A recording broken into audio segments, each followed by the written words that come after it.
নমস্কার বন্ধুরা, আশা করি তোমরা সকলে ভালো আছো। আমাদের চ্যানেলে তোমাদের সকলকে স্বাগত জানাই। আজকে আমরা তোমাদের জন্য নিয়ে এসেছি উইলিয়াম শেক্সপিয়ারের লেখা একটি বিখ্যাত comedy As You Like It. নাটকটি শুরু করার আগে চলো জেনে নেওয়া যাক উইলিয়াম শেক্সপিয়ার সম্পর্কে কিছু তথ্য। উইলিয়াম শেক্সপিয়ারের জন্ম 1564 সালে ও মৃত্যু 1616 সালে। তিনি ছিলেন একজন বিখ্যাত ইংরেজ নাট্যকার, কবি ও অভিনেতা। তিনি ইংরেজি সাহিত্যের মহানতম লেখক হিসেবে বিবেচিত হন। তাকে পৃথিবীর সর্বশ্রেষ্ঠ নাট্যকারদের মধ্যে অন্যতম একজন হিসেবে বিবেচনা করা হয়। তার রচনার মধ্যে 39টি নাটক, 154টি সনেট, 3টি দীর্ঘ কবিতা এবং অন্যান্য কিছু কবিতা উল্লেখযোগ্য। তার নাটকগুলি পৃথিবীর প্রায় সকল প্রধান ভাষায় ভাষান্তরিত করা হয়েছে। তার লেখা কয়েকটি বিখ্যাত নাটক হল Macbeth, Hamlet, King Lear, Othello, As You Like It, The Tempest, 12th Night, Comedy of Errors ইত্যাদি। তার লেখা নাটকগুলির 36টি নিয়ে শেক্সপিয়ার দুজন সহ অভিনেতা ও বন্ধু জন হেমিন্স ও হেনরি কন্ডেল 1623 সালে ফার্স্ট ফোলিও প্রকাশ করেন। এটির মুখবন্ধ ছিল শেক্সপিয়ারের প্রাক্তন প্রতিদ্বন্দ্বী বেন জনসনের একটি কবিতা। বেন জনসন শেক্সপিয়ারের প্রশংসায় বলেন, not of an age but for all time. তাহলে আর দেরি না করে শুরু করা যাক আজকের আমাদের আলোচ্য নাটক As You Like It. As You Like It একটি গ্রামীণ পরিবেশে অনুষ্ঠিত মিলনান্ত নাটক, যেটিতে আর্ডেনের অরণ্যে এক কাল্পনিক জগৎ সৃষ্টি করা হয়েছে। এটি 1599 সালে লেখা হয় এবং 1623 সালের প্রথম ফোলিওতে প্রথম প্রকাশিত করা হয়। অ্যাজ ইউ লাইক ইটের প্রত্যক্ষ এবং তাৎক্ষণিক উৎস হল টমাস লজের রোজালিন্ড এবং মধ্যযুগীয় একটি রোমান্স যার নাম দ্য টেল অফ গ্যামলিন। এই নাটক তার গানগুলি যেমন আন্ডার দ্য গ্রিন ট্রি বা blow blow, the winter wind প্রভৃতির জন্য বিখ্যাত। নাটকটি শেক্সপিয়ারের সবথেকে সফল কমেডিগুলির মধ্যে একটি। এর একটি সুন্দর সূচনা রয়েছে, নাটকের গতি খুব মনোরম এবং একটি সুখদায়ক সমাপ্তি রয়েছে। নাটকটি খুব প্রাণবন্ত, অনেকগুলি সত্যিকারের হাস্যকর পরিস্থিতি এই নাটকে রয়েছে, আর এর মধ্যে মানবিকতার মহৎ উষ্ণতার বোধও রয়েছে।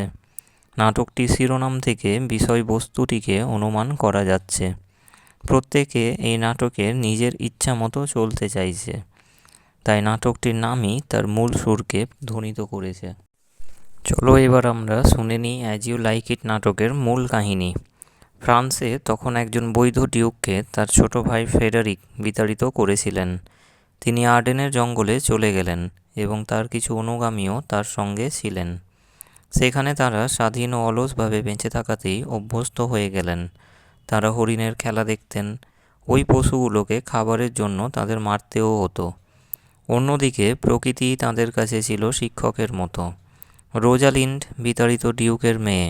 রাজপ্রাসাদে তার খুব ভালো বন্ধু হলো সিলিয়া। সিলিয়া হলো বর্তমান ডিউকের মেয়ে। এরা দুজন একসঙ্গে রাজপ্রাসাদে রয়ে গেল। সিলিয়া সবসময় রোজালিন্ডকে খুশি রাখার চেষ্টা করত, কারণ তার দুঃখটা সে বুঝত।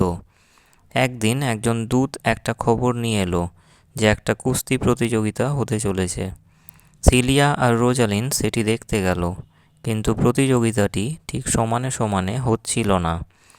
একদিকে একজন তরুণ আর অন্যদিকে একজন পারদর্শী কুস্তিগীর। বর্তমান ডিউক দুই বোনকে ওই তরুণকে লড়াই থেকে বিরত করতে বললেন, কিন্তু ওই যুবকটি নিজের ক্ষমতা প্রমাণ করতে চাইছিল। সে তাদের কথা রাখল না, অবশ্য তার জন্য দুঃখ প্রকাশ করল। শুরু হলো লড়াই। ফলাফলটা ছিল অবিশ্বাস্য। তরুণটি পাকা কুস্তিগীরকে সহজেই হারিয়ে দিল। আসলে ব্যাপারটা হচ্ছে যে ওই দুই তরুণীর মিষ্টি কথা তার মনের জোর বাড়িয়ে দিয়েছিল। বর্তমান ডিউক তো বেজায় খুশি হলেন, কিন্তু যখন ডিউক জানতে পারলেন যে অরল্যান্ডো হচ্ছে বিতাড়িত ডিউকের বন্ধু, স্যার রোল্যান্ড দি বয়েজের ছেলে, তিনি খুব রেগে গেলেন। অন্যদিকে রোজালিন্ড অরল্যান্ডোর প্রেমে পড়ে গেল। অরল্যান্ডোকে তার গলার হারটা দিয়ে দিল সে। সিলিয়া ব্যাপারটা সহজেই বুঝে ফেলল। যদিও তার বাবা অরল্যান্ডোকে অপছন্দ করত, সিলিয়ার কোনো আপত্তি ছিল না। ডিউক রোজালিনকেও পছন্দ করতেন না, কারণ তার ভালো গুণের জন্য সবাই তার খুব প্রশংসা করত। তখন তিনি তাকে প্রাসাদ ছেড়ে চলে যাওয়ার আদেশ দিলেন। রোজালিন বনে চলে গেল। সিলিয়াও সঙ্গে গেল। তারা ছদ্মবেশ নিল।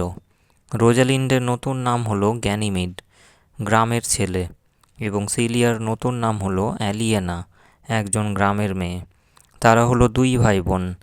তারা অনেক দূর হাঁটল, তাই তারা খুব ক্ষুধার্ত হয়ে পড়ল।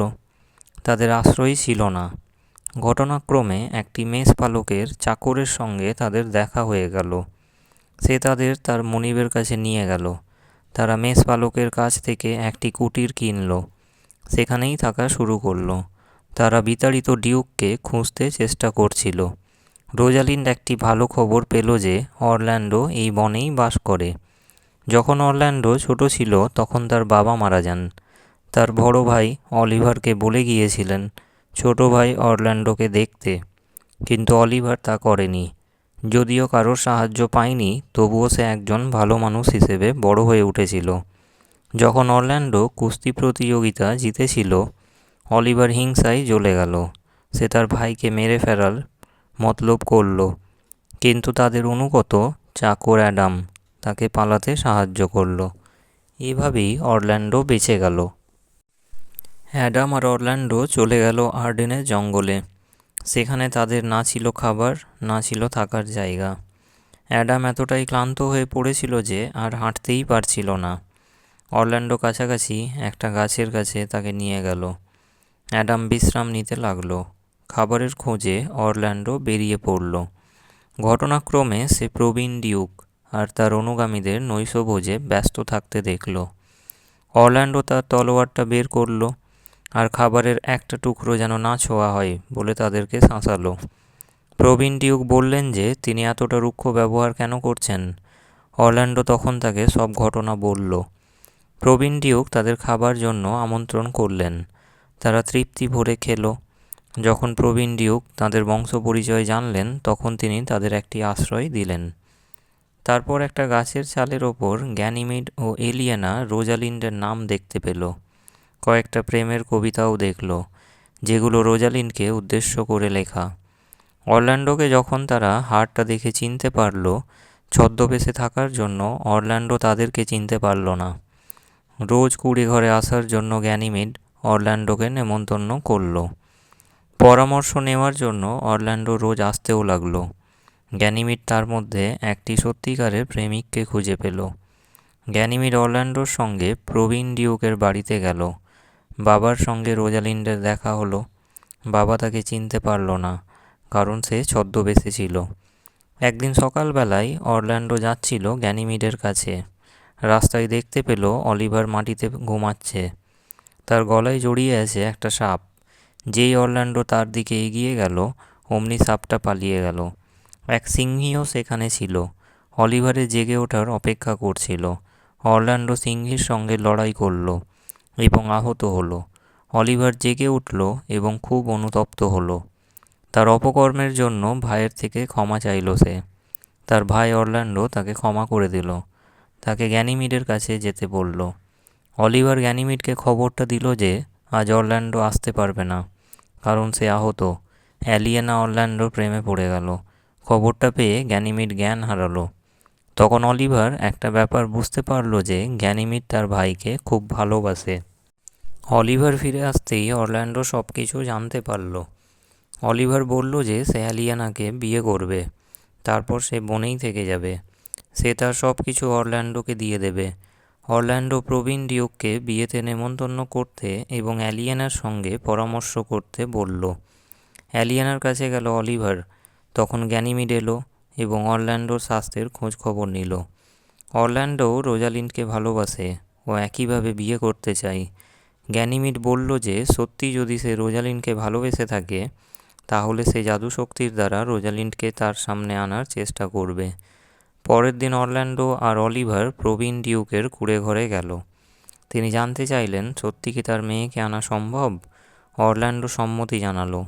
গ্যানিমিড ডিউকের সামনে এসে রোজালিন্ডের বিয়ের অনুমতি চাইল। তিনি রাজি হয়ে গেলেন। দুই বোন ঘরে ঢুকে গেল এবং ছদ্মবেশ ছেড়ে চলে এলো। প্রবীণ ডিউক তাদের আশীর্বাদ করলেন। দুই দম্পতির বিয়ে হয়ে গেল বনের মধ্যেই। রোজালিনকে পেয়ে বাবা তো খুব খুশি। তখনই আর একটা সুন্দর খবর এলো। যে ছোট ভাই তাকে বের করে দিয়েছিলেন তিনি তার সম্পত্তি ফেরত দিতে চান। প্রথমে তিনি এসেছিলেন তার দাদাকে হত্যা করতে, কিন্তু একজন সন্ন্যাসী মানুষটাকে পুরোপুরি পাল্টে দিলেন।